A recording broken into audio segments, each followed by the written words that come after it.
మొత్తానికి మోడీ గారు మన ఆంధ్రప్రదేశ్ని చూడడానికి ఆంధ్రప్రదేశ్లో కాలు పెట్టారు. మన ఆంధ్రప్రదేశ్లో అమరావతి పునః ప్రారంభం కోసం ఎన్ని మార్పులు కదా. 2015లో ఆయన వచ్చాడు, మళ్ళీ 2025లో వచ్చాడు, మళ్ళీ 2035లోనో 45లోనో ఒకవేళ మోడీ గారు చంద్రబాబు నాయుడు గారు ఉంటే మళ్ళీ వచ్చి మళ్ళీ శంకుస్థాపన చేస్తారేమో. జోక్స్ అపార్ట్, నరేంద్ర మోడీ గారు ఆఫ్టర్ 10 years ఒక పాజిటివ్ థింగ్ కోసం వచ్చారు ఆంధ్రప్రదేశ్కి. చంద్రబాబు నాయుడు గారు పోయి ఇన్వైట్ చేసినప్పుడు ఆయన చాలా గంభీరంగా ఉన్నారంట. ఉంటారు మరి, ఆయన ఒక స్టాల్వర్ట్ లాంటి నాయకుడు కాబట్టి. ఆబ్వియస్లీ దేశంలో టెర్రర్ అటాక్ జరిగింది, 26 మంది ప్రాణాలు కోల్పోయినారు. అటువంటి పరిస్థితుల్లో ఏ నాయకుడైనా గంభీరంగా ఉంటాడు. మనలాగా ఆంధ్రప్రదేశ్లో ఒక పవిత్ర పుణ్య దేవస్థానంలో గోడ కూలి 8 మంది ప్రాణాలు పోయినా అమరావతి ఓపెనింగ్ కోసం మనం ప్రధాని మోడీ గారిని పిలవడం చాలా ఇంపార్టెంట్ అని నవ్వుకుంటూ పోయి బొకే ఇస్తే ఆయన కూడా అదే స్థాయిలో నవ్వుకుంటూ బొకే తీసుకునే స్థాయి మనిషి కాదు. Is a national leader, is a stalwart. That's how a leader will be. తన దేశ పౌరులు 26 మంది చనిపోతే the way the Modi responded is the way a leader responds. మన రాష్ట్రంలో చందనోత్సవంలో ఒక పవిత్ర పుణ్యమైన క్షేత్రంలో 8 మంది ప్రజలు చనిపోతే గోడ కూలి ప్రభుత్వం యొక్క తప్పిదం వల్ల, ఒక ఇంజనీరు కాంట్రాక్టర్ యొక్క తప్పిదం వల్ల దాని గురించి కనీసము ఒక స్పందించటం కానీ, ఒక పత్రిక ప్రకటన కానీ, చంద్రబాబు నాయుడు గారు సంతాపం తెలియజేయటం కానీ, అక్కడికి వెళ్ళటం కానీ జరగకపోగా అమరావతి పునఃప్రారంభానికి చంద్రబాబు నాయుడు గారి దగ్గరికి వెళ్ళి పిలిచినప్పుడు ఆయన స్పందన చూసి నేర్చుకోవాల్సిన అవసరం చంద్రబాబు నాయుడు గారి లాంటి నాయకులకు ఈ దేశంలో ఏర్పడింది. అక్షరాల 75 ఏళ్ళండి, 45 ఏళ్ల రాజకీయ ప్రస్థానం. ద వే ఆ ప్రసంగం ఆద్యంతం సాగిన తీరు చూస్తే చిన్న పిల్లలు కూడా, రాజకీయాల పట్ల ఏమాత్రమగా అవగాహన లేని పిల్లలు కూడా కింద పడి దొర్లి నవ్వుతారు. ఏంటి ఈయన చంద్రబాబు నాయుడు గారా? ఈయన గురించి మనం విజనరీ నాన్న మీరు చెప్తుంది. But the way he is behaving it's never like a visionary. ఆయన మాటకు ముందో మోడీ, మాటకు తర్వాతో మోడీ గారు. లేదు, నాకు అర్థమవుతుంది, ఐ కెన్ అండర్స్టాండ్. ఇప్పుడు ఎందుకంటే మోడీని పొగుడుతూ ఉంటేనే మోడీ రేపొద్దున మనకు ఫండ్స్ ఇస్తాడు. మోడీని మనము ద వే ఎంత పైకి లేపితే అంత మోడీ గారిని మనం అంత పైకి లేపితే అంత మన ఆంధ్రప్రదేశ్ని కాపాడతారు.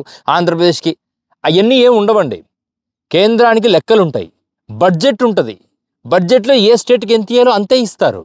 ఫ్రెండ్ కాబట్టి ఒక 10 రూపాయలు ఎక్కువ ఇస్తారు. అంతేగాని మనకు ఆకాశానికి మనము బిల్డింగ్ కట్టేద్దాం, నిచ్చెనెక్కేద్దాం, సో ఆకాశంలో అమరావతిని కడుతున్నాం, ఆ అమరావతికి మీరు దయచేసి బ్రిడ్జ్ వేయండి, మెట్రో వేయండి అంటే కుదరదు. అలా వెయ్యరు. మోడీ కాదు కదా, మోడీ గారు తాతగారు ప్రధానమంత్రి అయినా కూడా వెయ్యరు.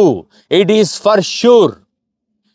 మనము పొగిడితే ఊరికే మన ఆత్మగౌరవం కింద పడిపోతుందే కానీ మనకు కావాల్సింది రావు. మన స్టేట్ రిసోర్సెస్ ఎంత, మన నేషనల్ రిసోర్సెస్ ఎంత, మనం కట్టాల్సిందేంటి, ఏదైనా సరే ఆర్గానిక్గా స్టెప్ బై స్టెప్ ముందరికి వెళ్ళాలి. 5 ఏళ్లలో అమరావతి అని ఇంద్రప్రస్థానాన్ని కట్టేద్దామంటే ఎలా? How could it be possible? అసలు చంద్రబాబు నాయుడు గారు అయితే నిజంగా మోడీ గారు అంటే ప్రాణం. ఇట్లా రాముడికి హనుమంతుడు ఉంటే హనుమంతుడు కూడా రామా అని అన్నిసార్లు అన్నాడు. ఆ స్పీచ్లో మోడీ అని అన్నిసార్లు అన్నాడు చంద్రబాబు నాయుడు గారు. అండ్ ఐ వండర్, అదే మాట ఏ పవన్ కళ్యాణ్ లోకేష్ అనుంటే నేను పెద్దగా పట్టించుకునేవాడిని కాదు. ఎందుకంటే వాళ్ళు వయస్సు తక్కువ, కంపారిటివ్లీ మోడీ గారితో కంపారిజన్ వయస్సు తక్కువ. సో వాళ్ళు అన్న ఓకేలే, యంగ్ జనరేషన్ నాయకులు కాబట్టి మోడీ గారిని పొగుడుతున్నారు అనుకోవచ్చు. చంద్రబాబు నాయుడు గారు ఆల్మోస్ట్ మోడీ గారు ఏజే, ఆయన కాంటెంపరీ పాలిటిక్స్లో ఆయన కన్నా బెటర్.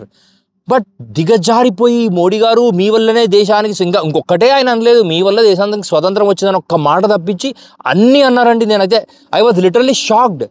అంటే ఇంకా ఏ స్థాయికి వెళ్ళిపోయారంటే చంద్రబాబు నాయుడు గారు మీ బ్లెస్సింగ్స్ కావాలని అన్నాడండి మోడీ గారిని.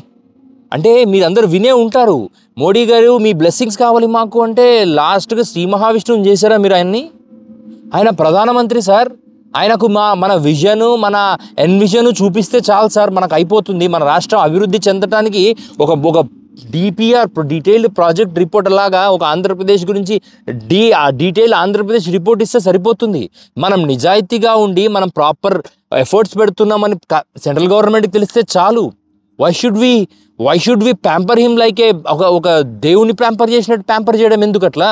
మన స్థాయి, స్తోమత అన్నీ తగ్గించుకొని, అంటే మేబీ నాకు తెలిసి చంద్రబాబు నాయుడు గారు చుట్టుపక్కల వాళ్ళు చెప్పుంటారు, చూడండి సార్ మీరు మోడీ గారిని ఎంత పొగిడితే, ఆయన ఎంత కన్విన్స్ అయితే మీరంత సేఫ్ అని. నిజానికి చంద్రబాబు నాయుడు గారిని పట్టించుకోవడానికి కూడా మోడీ గారు ఇష్టపడరు. దట్స్ హౌ చంద్రబాబు నాయుడు గారు హ్యాస్ ట్రీటెడ్ మోడీ గారు ఇన్ 2019. బట్ ఆయన చాలా మంచివారు కాబట్టి మళ్ళీ ఈయన పిలవంగానే ఆయన మనస్సులో టెర్రరిస్ట్ అటాక్ వల్ల జరిగిన దాడి వల్ల జరిగిన బాధ ఉన్నా కూడా దాన్ని అంతా కవర్ చేసుకొని పాపం ఆంధ్రప్రదేశ్కి వచ్చారు. అదే స్థితిలో ఆంధ్రప్రదేశ్కి ఆయన ఏమైనా వరాల జల్లు కురిపిస్తారంటే ఏం కురిపిరండి. బడ్జెట్లో ఏముందో అదే ఇస్తారు, కేంద్రం ఏమి ఇవ్వాలో అదే ఇస్తుంది. ఎందుకంటే nobody wants to make a unreal thing into reality in just 5 years. ఒక అన్రియల్ ప్రాజెక్ట్ని రియాలిటీ 5 ఏళ్లలో రియాలిటీ చేయాలనుకుంటున్నారు. అది అన్రియల్ అని ఎందుకు అంటున్నాను అంటే, ఏ నగరమైనా కృత్రిమంగా మనుషులు నిర్మించలేరు. అది న్యాచురల్గా, ఆర్గానికల్గా కాలక్రమేణా నిర్మించబడాలి. ఆ చిన్న లాజిక్ ప్రపంచంలో ప్రతి ఒక్కడికి తెలుసు. కృత్రిమంగా నిర్మించడానికి ప్రయత్నం చేస్తే కృత్రిమమే మిగిలిపోతుంది, నిజాయితీగా ఏవి జరగవు అన్న విషయం ప్రజలందరికీ తెలుసు. కాబట్టి అమరావతి పేరు మీద ఎంత సెంటిమెంట్ని రగించాలనుకున్నా అది రగలదు. ఎందుకంటే అమరావతి అనేది ఒక కమర్షియల్ క్యాపిటల్. కమర్షియల్ క్యాపిటల్కి కమర్షియల్ హంగులే ఉంటాయి. లాస్ట్కి చంద్రబాబు నాయుడు గారు ఏ స్థాయికి వెళ్ళారంటే, అమరావతి ఉద్యమం ప్రపంచంలోనే నెంబర్ 1 ఉద్యమం. అటువంటి ఉద్యమం గతంలో చూడలేదట, చూడబోరట. ఉద్యమాల గురించి కనీసం అవగాహన ఉందా చంద్రబాబు నాయుడు గారు మీకు? ఈ దేశము ఉద్యమాల పురిటి నొప్పులు అనుభవిస్తూ దేశం ఎవాల్వ్ అయ్యింది. ఒక కమర్షియల్ క్యాపిటల్ కోసం కొంతమంది చేసిన ఉద్యమాన్ని మీరు ద బెస్ట్ ఉద్యమం ఇన్ ద వరల్డ్ అని కొనియాడడం అనేది అసహ్యమైన చర్య, అనవసరమైన చర్య, అవమానించబడదగిన చర్య. ఇంకోసారి ఇటువంటి మాటలు మాట్లాడొద్దండి. మీరు బూస్ట్ ఇచ్చుకోవాలంటే పార్టీ కార్యక్రమాల్లో మాట్లాడండి. గవర్నమెంట్ స్పాన్సర్డ్ కార్యక్రమాలలో ప్రధానమంత్రి లాంటి వాళ్ళు ఎదురుగుండగా మాట్లాడండి. ఎందుకంటే రీసెంట్గా మనకు ఒకటి కేసరి 2 అని ఒక సినిమా వచ్చింది, జలియాన్వాలా బాగ్ మ్యాసిక్రీ గురించి. ఈ దేశం ఎన్నో చావులు చూసింది, ఎన్నో భయంకరమైన కష్టాలు చూసింది, ఉద్యమాలను చూసింది. అమరావతి ఉద్యమాన్ని మీరు అటువంటి ఉద్యమాల సరసన చేర్చడం అనేది మీ అజ్ఞానానికి, మీ అంధకారపు మైండ్ సెట్కి ఒక ప్రతీకగా కొంతమంది చూడకుండా మీరే చూసుకోవాలి. సో ముఖ్యంగా అమరావతి పట్ల ఒక సెక్షన్ ఆఫ్ ప్రజలు వ్యతిరేకంగా ఉన్నారన్న మీ భ్రమం తీసేయండి.